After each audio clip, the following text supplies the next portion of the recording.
How's it going, folks? Welcome back to the channel. Thanks for joining me today. So it is a Monday, but there is no game to review, so the Monday breakdown is going to be slightly different this week. I'm going to be doing the rebuild continued. Second year of Ange, second year of the rebuild. Who is going to remain at the club as a player, and who are Celtic going to get rid of? Who are Celtic going to try to upgrade on? What is the squad going to look like next season under Ange Postecoglou? Now, this disregards whether Celtic win the league, whether Celtic win the treble.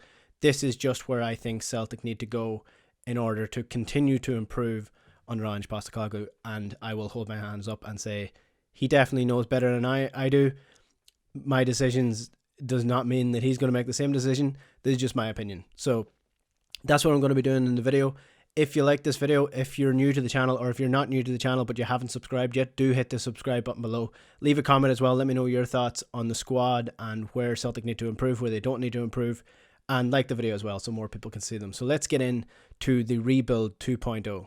So this is how I've got it laid out. So I've got the keep, I've got the sell, keep but upgrade, and swing either way. So I've got it laid out in order of the squad in a somewhat, sort of depth chart in the sense of where they play and who they are playing against in terms of the positioning. And I should say that I'm going to do this based on contract situations, how long they have left at the club. I'm going to do it in the sense of how much money I think Celtic could get if Celtic were to sell them, or if I think there's any benefit in selling players anyway. So that's how I'm going to do it. I'm going to try to be as fair as possible to every player. I'll start with Joe Hart nets. So obviously I underestimated Joe Hart when he first came to the club, so I'm not going to continue to underestimate Joe Hart. I think he's been an excellent player this season. Is he going to be Celtic's starting goalkeeper for the next 2, 3, 4, 5 years? I don't think he is, but I do think he's a good influence to have around the club because of his leadership qualities, because of his experience. He has experience at the highest level. He's a Premier League winning goalkeeper. That is a very valuable asset to have. So I'm going to put Joe Hart in the keep but upgrade section. Where I think we could upgrade on Joe Hart is somebody who's a little bit better at coming off his goal line at set pieces, coming and claiming balls in the air, and someone who is better with their feet.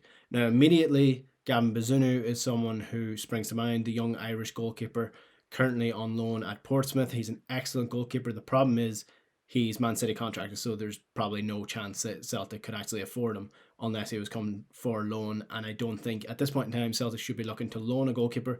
They should be looking to buy a goalkeeper to improve on Joe Hart, but keep Joe Hart there to keep that goalkeeper pushing and have a brilliant number 2 in Joe Hart.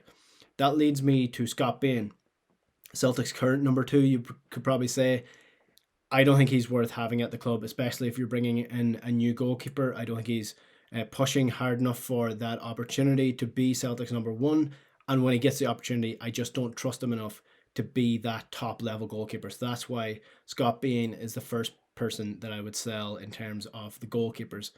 Right back is a position where we probably didn't expect to have this much depth or this much strength in depth when it came to the right back position, especially when Juranovic came in. You're probably thinking he was going to be the number 1 choice at right back. But Anthony Ralston, you have proved us all wrong. And he's deserving of his place in the team. He's deserving, anytime he starts, he plays well. And he hasn't been making many mistakes at all this year. So Anthony Ralston absolutely deserves to be in the keep section of this because he's pushing for his opportunities. He's thriving when he gets them. And he is, even if he's not starting, he's a very good option to have off the bench if the likes of Juranovic is out injured or your first choice right back is out injured. I trust Anthony Ralston to do it at each level now. So I think he's a great option to keep at the club to continue on the rebuild. That brings me on to Juranovic. Obviously, he's new enough in the door. I think Celtic have got an absolute bargain on their hands when it comes to the fee for Juranovic. I think he was like 2 million or something overall, and he's been phenomenal. I think he's Celtic's best footballer in terms of basic football skills, passing, touch, movement, vision, those kind of things. I think he's absolutely outstanding. He was playing for Croatia in their international friendlies at the weekend, and to have a player playing that level at international level is something that Celtic haven't had really over the course of the last decade. So I think Juranovic at 2 million was a bargain, and he's absolutely going to be key to the continued rebuild at Celtic Park. Now this brings me on to the first loanee of the season, and that's Cameron Carter-Vickers, centre back, the best centre back in Scotland. by the eye test and by the data. He is phenomenal. He was a brilliant pickup, great scouting again from the scouting department, and to get him on loan this season where Celtic needed that stopgap to come in and be a solid force in centre back. I mean, the numbers speak for themselves. Celtic have the best defence in Scotland this year, and he has been key to that. So at the minute, he is a player who is on loan, and it says in the reports that he is going to be 6 million or so. Now, whether or not Celtic have that in paper, we don't know that until the end of the season comes around. But if they have it in paper, the Cameron Carter-Vickers is 6 million, then I think Celtic should spend the 6 million and keep him at the club, because he's an excellent player to have. He knows the system, he's bed into the team, he's bed into the culture, and I think he is the best centre back in Scotland. So 6 million, absolutely worth spending that on a top level centre back. In terms of his partner, Carl Starfelt, he has been a player that's come under a lot of criticism at Celtic this season. I think he's finally kind of got to his feet at the club. He's confident now, he's a little bit more comfortable on the ball, and he looks like a starting Celtic centre-back. Now, as you go up the levels, is that pressure going to become too much for him? I think that's the question that remains over Carl Starfelt, because obviously now, unfortunately for him, the European football is over. So now that he's actually playing quite well and quite confident, he can't test himself at a higher level than Scottish football. I think he goes into the keep but upgrade. Now, people might find that a little bit harsh and might think that I'm being a little bit favourable to Carter-Vickers over Starfelt, but I think if we're to continue to progress, you need to continue to look at where you can improve. And I do think you can improve on Carl Starfelt in the areas of football and technique, carrying the ball out from the back, passing the ball a little bit more aggressively, and that first touch being a little bit sharper. You don't want to be relying on a player who's just reliant on being good and confident. You want to be like Cameron Carter-Vickers, who is continuously confident, continuously consistent. We haven't seen that from Starfelt just yet. Maybe we'll see it next year. Potentially we might see it next year. But at the minute, I think you would say that we would want to be upgrading on what Carl Starfelt has brought to the club so far. That brings me on to Christopher Jullien. Now, again, this is where you have to give Carl Starfelt credit. Jullien has been fit for about a month now, maybe a little bit more than that, and he hasn't made an impact on the team. In fact, he really just hasn't played at all for Celtic this season. And you question that in the sense of, does Ange like him? Has he lost that maybe yard of pace since his injury? Is he not betting into the system? Does he not suit the system well? And at the minute, I think this is the last year that you're going to be able to sell the likes of Christopher Jullien, because he's getting on in the ages. His contract's up in 2023 as well. So this is really your last opportunity to cash in on whatever you're going to get from Christopher Jullien. I think he's quite a marketable player. With being a French player, you've got the French-linked clubs, you've got the continental football, which might suit him a little bit better, and clubs in England might be more willing to take a gamble on a French defender because they're technically, quote unquote, more glamorous than a Scottish one, even though they're not. But, that's how football works. So I would actually get rid of Christopher Jullien. I would sell him, I would cash in and try get someone in his stead because of that injury. You don't know what kind of player you're getting in return, and you're risking losing an asset that could be, 1 to 3 million to the club for free when his contract runs up in 2023, because I don't think he's getting a new contract. It would be rare for a club to take that gamble on a player that's been out injured so long and give him a new contract. So I don't think he's going to get a new contract, so therefore sell him and get as much money as you can for him before his contract runs out. Stephen Welsh is almost at the opposite end of where Christopher Jullien is. He's still at the start of his career. He's got good first team experience. I think he's been fairly decent, not amazing, but fairly decent anytime he's played. I do think, again, he's down in the pecking order behind Carl Starfelt, behind Cameron Carter-Vickers, but he's a solid player to have in the club.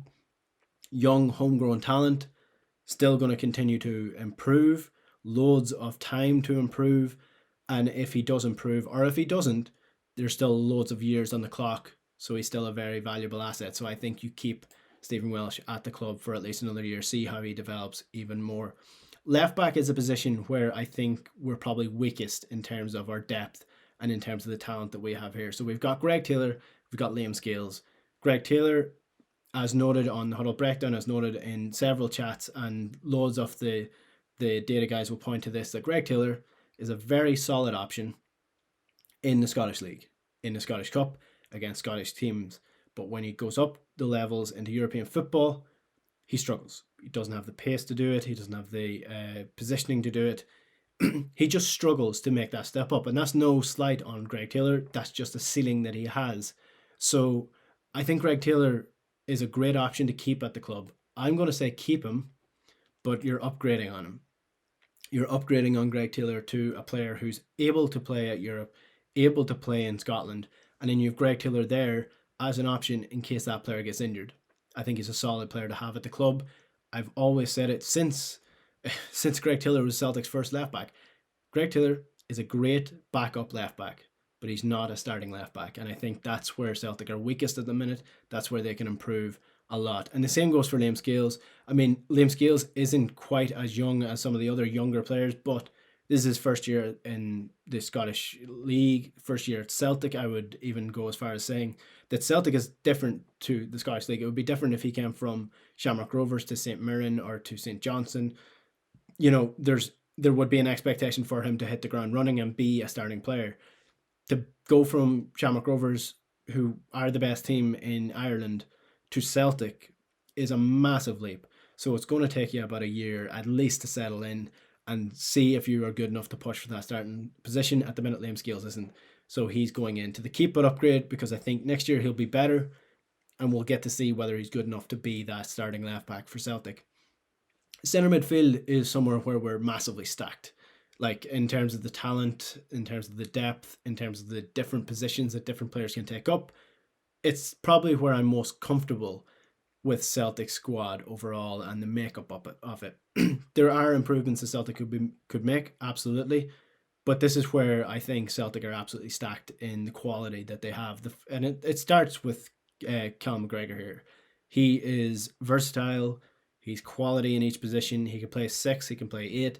He's strong, he's fast, and as well as just being a good captain, he's not just captain because of what he does off the pitch and his leadership qualities. He's captain because he's a really good player as well, and Celtic rely on him massively. So he's going straight into the keep. That isn't even an argument for me. There's no argument to be made that Celtic should get rid of Callum McGregor or try and upgrade on him. I think he is as good a player as you're going to get at this level for the positions that he plays. Now, Nir Bitton is a bit of an anomaly at Celtic at the minute. So he has 1 year left in his contract and he's getting older. He's not a particularly sellable player. You know, you might get 500,000 for him. I'm not sure you're getting much over $1 million for him at the minute. But is he a player worth keeping and letting go for free? That would be the argument that I make for Nir Bitton. I think where he differs to Christopher Julian, for example, who I'm selling, I think Nir Bitton, it's worth getting that last year out of him and then making your judgment, because either way, you're not getting a lot of money for him. So why not try squeeze as much as you can out of him and keep a player who has been quite important to Celtic this year at the club and try and improve him and just try get as much as you can. Don't cut off your arm to spite your leg. Keep that player at your club, have him as an option, and then if you have to let him go, let him go. But by then you should have a replacement in. So I'm going to put Nir Bitton in the swing either way. I wouldn't be hugely surprised or disappointing if he left the club at the end of the season, but I do think Celtic would be the logical decision to keep him at the club for now. The same goes for James McCarthy. Again, I'm not massively pushed. I think we all knew what kind of deal it was for James McCarthy at this point. He hadn't played much football. He was coming into the squad at an awkward time. And I think we all knew what it was. It was just a stopgap player that was brought in on a contract far too big, far too long. And, you know, what else can you say about James McCarthy? But I do think he provides that sort of option that Celtic don't have. He's not a Nir Bitton. He's not a Callum McGregor. He's a completely different asset that Celtic have. They're not going to be able to sell him, so you might as well keep him. Again, he falls into the swing either way, because if he left the club, he leaves the club having achieved really not that much in terms of the impact he's had. If you keep him, you just have that other option off the bench that you can bring on. Ismail Assaro is up next. Probably the biggest disappointment for me this year has been Ismail Assaro. He just hasn't pushed on from last year. And I think he was a lot of people's white knight last year because of how bad the midfield was playing. And he just hasn't improved on that. And the key thing that I will say is last year, you can make a lot of excuses saying, it didn't look like this team was being coached very well. This year, individual players are improving. The squad is improving. They're clearly being coached quite thoroughly at Celtic, but it doesn't seem to have gone into Ismail Assaro because he's still making the same mistakes as he was last year. He's still rash. He's still, liable to get a yellow card at a stupid opportunity, give away a stupid free in a bad place. And for that reason, because he's quite young, Celtic can still sell him on. I'd sell Ismail Assaro and try get someone in as a replacement. I don't think that's going to be that difficult because, he's not exactly, Victor Wanyama. He is what he is. He's not the player that we thought he might have been last season. And it's no harm to get him out the door and try get him playing football somewhere else. Tom Rogic now sort of falls into a similar position. Last year, you were probably wondering, should we sell Tom Rogic? Should we just cash in now? He wanted to leave the club. Then Ange comes in, resurrects his career. He's been phenomenal this year, Tom Rogic. And I know a lot of people prefer Matt O'Reilly. Fair enough. Completely agree in major senses. But in another sense, before Matt O'Reilly came in January, Tom Rogic was doing it as well. So I think he's been a vital player this season. He has 1 year left in his contract, 2023. Again, he falls into the same sort of scenario as Nir Beaton does, in the sense of, if we get 1 year more out of Tom Rogic, that's probably what you would expect. He's been at the club for a long time. He's been massively successful. He's, had moments of absolute magic. So keep him at the club for 1 more year. And then if he wants to leave, he wants to leave. Let him have a swan song in Australia or, the Middle East, wherever he wants to go. But I think there's 1 more year left in Tom Rogic, so I think we should keep him and not renew his contract. David Turnbull was playing alongside him for large parts of the season. Obviously got that injury, coming back from injury now. Hopefully he'll be an important player come the end of the season. He's in the opposite boat to Tom Rogic. He's still in the early stages of his Celtic career, hasn't really had that much success just yet. He has a contract until 2024. Now, if anything, I think Celtic should be looking to renew that. Firstly, they're going to keep him at the club for sure. He's been an important player, and Ange definitely talks him up for sure. Since his contract runs out in 2024, you're probably wanting to get him contracted now at the end of the season, add another 2 years onto that, get it to 2026. And if he does improve and somebody does come sniffing around, at least you have that 2026 contract rather than 2024. You're in a weaker bargaining position when it comes to the player. So get him down to a new deal and see what he does next year. I think he's going to be important until the end of the season, and he is going to be an important player going forward as well. Now that brings me to the forward line, and there's going to be a few difficult ones to decide on here. Lila Bada, not a difficult one at all. Young player of the year for sure this year. He goes straight into the keep. Don't really have to say all that much. I just think he's going to keep improving, and he's on a long-term contract, so Celtic are definitely going to keep him. Whether they sell him on in the next couple of years or not, that is the question. James Forrest is a completely different situation. His contract runs out at the end of the 2023 season. Sort of falls into the same situation as Tom Rogic. I know people are sort of torn on James Forrest and whether or not they like him, whether or not they think they should keep him. Now, James Forrest has been a victim slightly of our own expectations. He blew onto the scene. People thought he was the next coming of, I don't know, Jinky Johnson or whatever winger you want to compare him to. And I wonder, is that our fault that we had that high of an expectations and James Forrest hasn't lived up to them? Or is it that James Forrest legitimately has not lived up to the expectations upon him? I think if you look at James Forrest's numbers at Celtic in terms of trophies, important goals in cups, goals in cup finals, James Forrest has achieved probably as much as you'd expect anybody to achieve. It's absolutely insane the amount of trophies he's won, the important goals that he scored. So if you're looking at it from a perspective of your own expectations, yeah, James Forrest probably hasn't lived up to the expectations of the player that we thought he was going to be, but he's won everything. he scored important goals. So he's going to go down as one of Celtic's most decorated players. So I personally, I don't really see the issue with James Forrest. Now, the issue I can agree with is that he's injured too many times. He's not making an impact on the team anymore.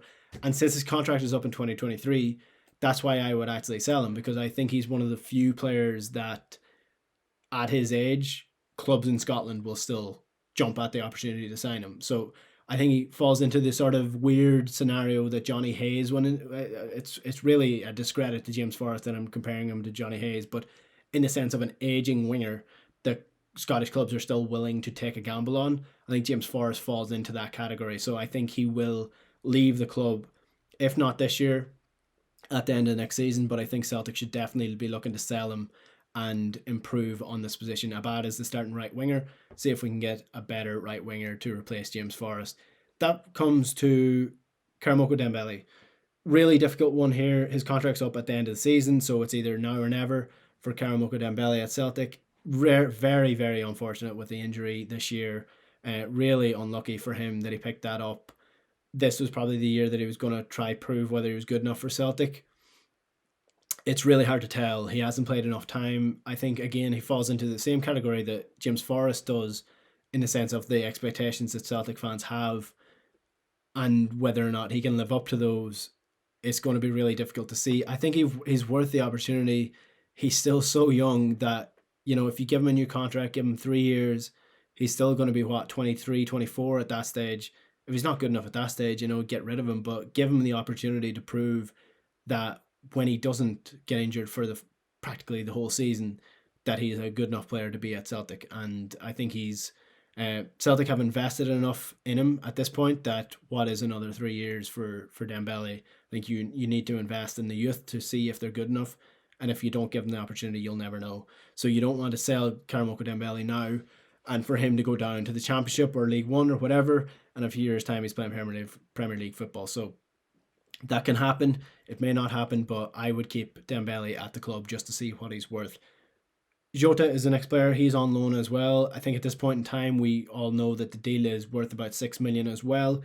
Now, that would be 6 million plus the 6 million for Cameron Carter-Vickers. You've already spent 12 million this summer if you're going for that. If you're going for both of them, I think he's worth it as well, though. He's my favourite player at the club.